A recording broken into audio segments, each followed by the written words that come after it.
were so gracious to me to help me figure out what was up and what was down, and I deeply appreciate that. It's good to see you again.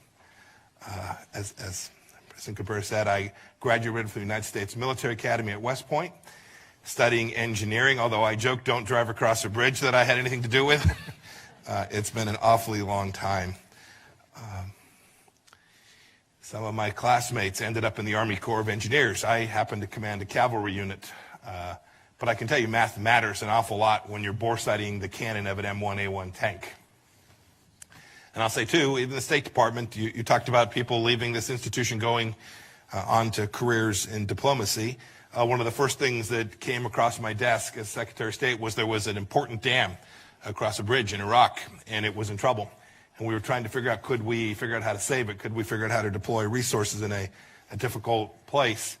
And we had the best engineers in the U.S. government, some of whom worked for me at the United States Department of State, trying to figure out the best solution, the best contractor to bring in, how we would do this to protect Baghdad and the downstream places in this historic Euphrates River Valley and the Tigris River Valley from potential flooding should the dam collapse. So all you engineers out there, state.gov, go to the website, take a good look at it. We would welcome your career in the United States Department of State.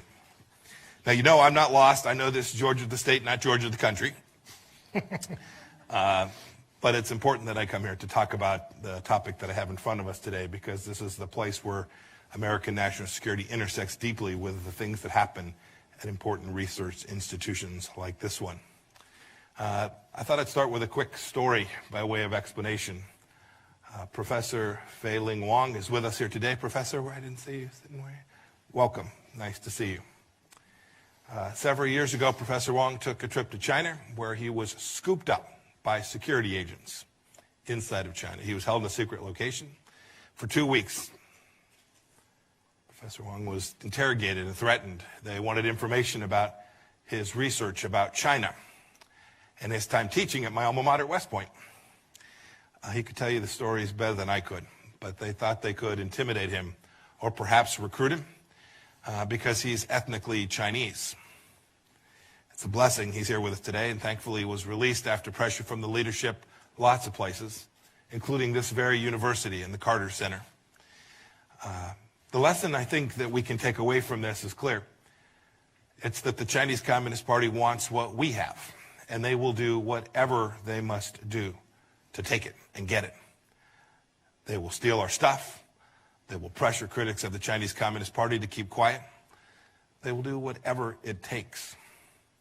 And it's important to come and talk with the American people about this, because Americans must know how the Chinese Communist Party is poisoning the well of our higher education institutions for its own ends, and how those actions degrade our freedoms and American national security. If we don't educate ourselves, if we're not honest about what's taking place, we'll get schooled by Beijing. Now, it's taken this country, and indeed the entire free world, a long time to understand the trajectory that China is on today. In fact, we're not quite there yet everywhere in the world. There's no one to hold accountable for this. That's not the important part.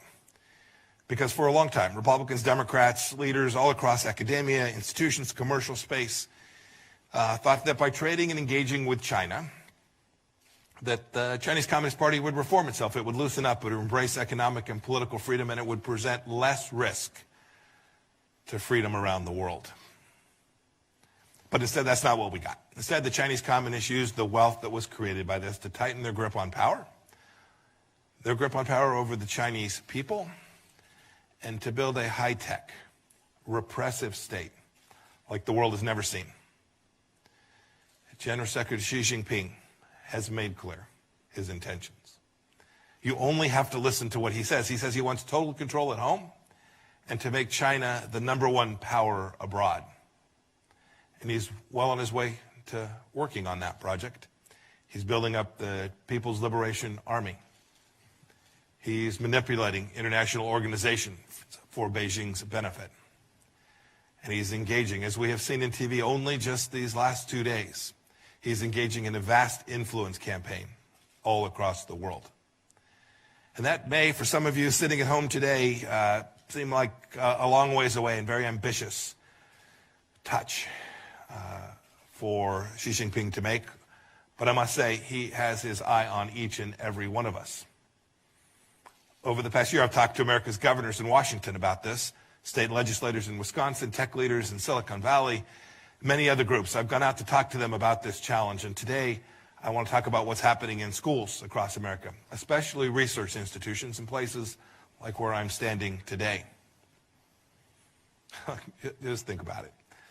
The Chinese Communist Party scientists aren't pioneering cancer cures. We are. And it's not North Korean biochemists that are producing safe COVID vaccines. We are. And Iranians aren't ahead in supercomputing. No, in fact, we are. It is the free world and free peoples that produce these superior results. And we should be very proud of that fact. But we have an obligation to protect it, to preserve it, to make sure that that's the case 10 and 50 and 100 years from now. Because on places like this campus, scientists have pioneered quantum computing, artificial intelligence, pediatric technology, even autonomous robots that can function without human control. And I must say that frightens me just a bit. Look, the Chinese Communist Party knows it can never match our innovation.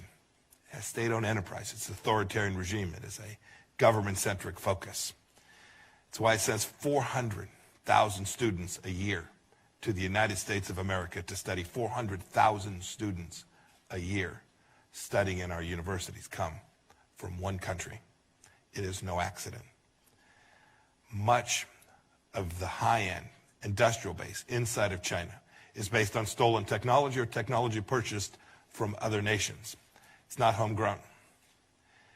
Beijing doesn't want Chinese researchers to stay here in the United States. Indeed, after they're trained, they want them to come back. They want to induce their return for the singular purpose of serving the socialist motherland. Look, the party's propaganda apparatus cannot tolerate pesky Americans or Chinese nationals exposing its bankrupt system, or the fact that the Chinese people can actually flourish when they are in free societies. It doesn't want you to know what I'm about to tell you. Now, let's be clear. I want to be sure that my language is precise today. When I say China, I'm talking about the Chinese Communist Party. I love and value, as we all do, our Chinese American community and the Chinese people that live here in the United States and those that live in China as well. We want good things for them. And I say genuinely, because as of cases like Xin Wang, a researcher at the University of California, San Francisco, who allegedly lied about being a People's Liberation Army officer, all the while collecting information on UCSF labs. The good news is the FBI nabbed him. And Xi Xiong studied electrical engineering at Illinois Institute of Technology in Chicago. He tried to enlist in the United States Army. He allegedly admitted his ties to Chinese intelligence, which tasked him with recruiting engineers and scientists where he was working. These are just two examples. But what's more, the Chinese Communist Party deploys dollars just as much as it does cloaks and daggers to get its hands on valuable knowledge. There are many American scholars, often doing research funded by American taxpayers, that have been lured into the Chinese Communist Party's talent recruitment programs. The CCP pays them what is for them a fortune to do research related to their current fields for or in China, and then often uses the fruits of their brainpower to build its military strength. A researcher from my home state of Kansas was caught up in this trap, as was the Harvard chemistry department head. Think about that. The Director of National Intelligence, John Ratcliffe, recently described the CCP strategy as rob, replicate, and replace. But I want to add another R to the DNI's list. I want to add repress. Yang Zhuping, a student from China, delivered a commencement address at the University of Maryland back in 2017, just a couple years back now. She praised the fresh air of free speech. She was soon demonized and harassed by CCP propaganda outlets. I promise you, while I cannot tell you everything, that was no coincidence. One University of Georgia student said of the CCP secret police in 2018, quote, "They have harassed me repeatedly and asked me to give them information about the activities of overseas democracy activists and dissidents. And they are particularly interested in the activities of Uyghurs and Tibetans. End of quote. Some of the CCP's biggest victims on campuses are innocent Chinese nationals themselves. And this is a tragedy. We have a responsibility to police this. Another example, at Princeton, just this year, students in a Chinese politics class were forced to use code names on their work, lest the CCP discover their identities and prosecute them for free expression of views on Hong Kong and the CCP under its draconian new national security law. That's right here. This happened right here in the United States of America. American students talk about safe spaces as shelter from ideas they dislike. Chinese students need safe spaces to learn of the ideas that they love. What a stark contrast. Students from China at American universities also live in fear that their families back home will be arrested, will be interrogated, tortured, or worse because of the things they say in an American classroom. But look, the CCP doesn't just target Chinese nationals. They want to influence American students as well. Professors and administrators, too. Look, they know that left-leaning college campuses are rife with anti-Americanism and present easy targets for their anti-American messaging. That's why they planted Confucius Institutes on our campuses. And under President Trump, our State Department has made very clear these Confucius Institutes are literally up to no good. Many have gone away. Many campuses have seen that, and they've chosen to close down these institutes. But right here in Georgia, Wesleyan College still has one in Macon. Look, it's why there are groups on campuses called Chinese Student Scholars Association here too. They're directed and almost always funded by the Chinese embassy or a local Chinese consulate. Its purpose, to keep tabs on students and to press pro-Beijing causes.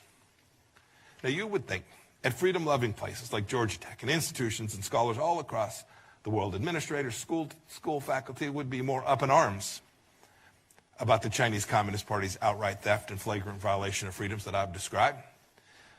But we see it too seldom. Well, why? Why do schools censor themselves? They often do it out of fear of offending China. Indeed, I must tell you that MIT wasn't interested in having me to their campus to give this exact set of remarks.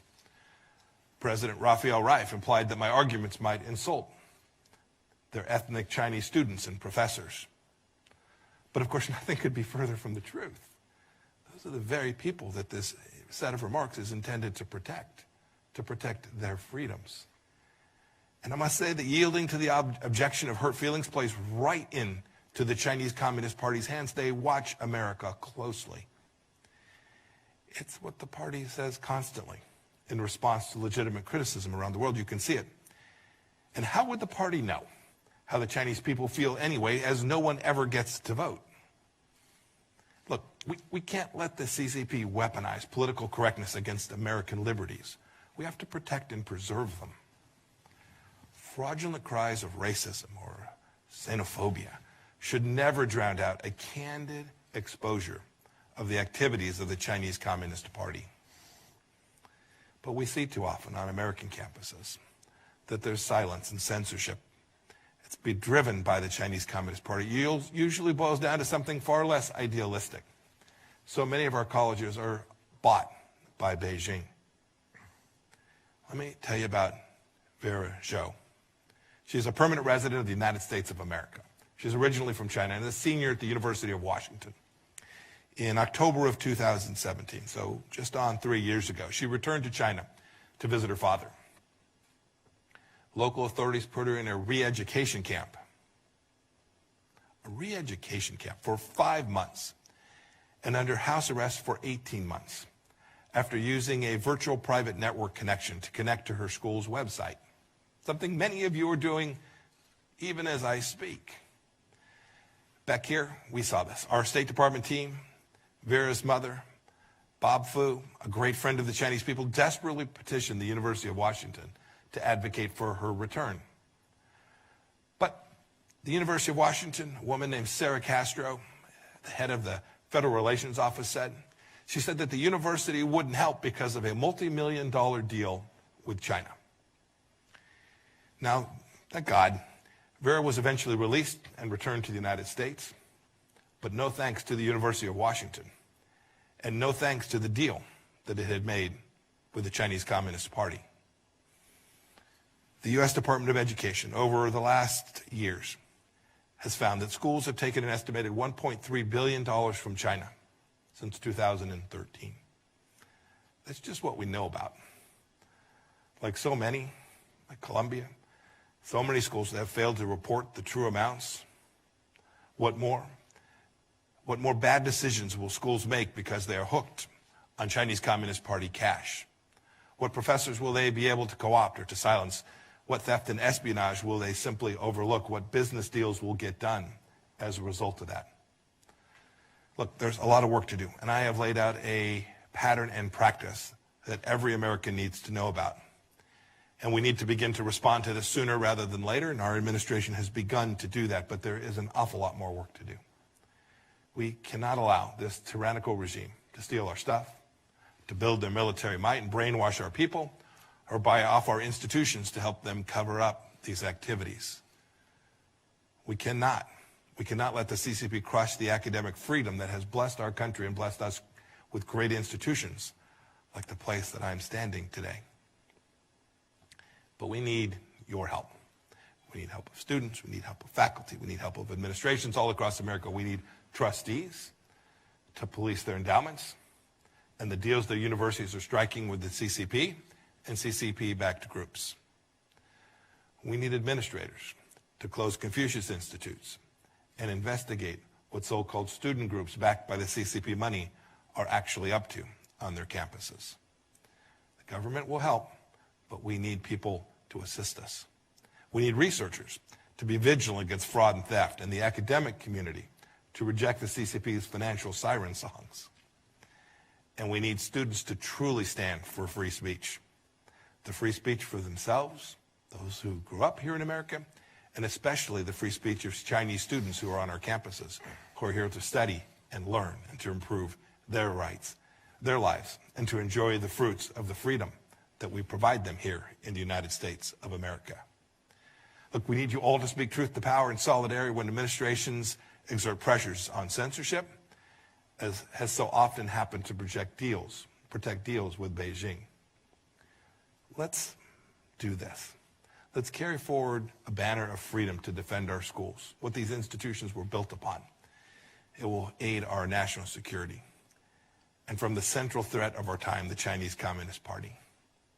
President Cabrera, I'm looking forward to our vigorous conversation. I thank you all for your attention this morning. May God bless the state of Georgia and the United States. Thank you for having me here this morning.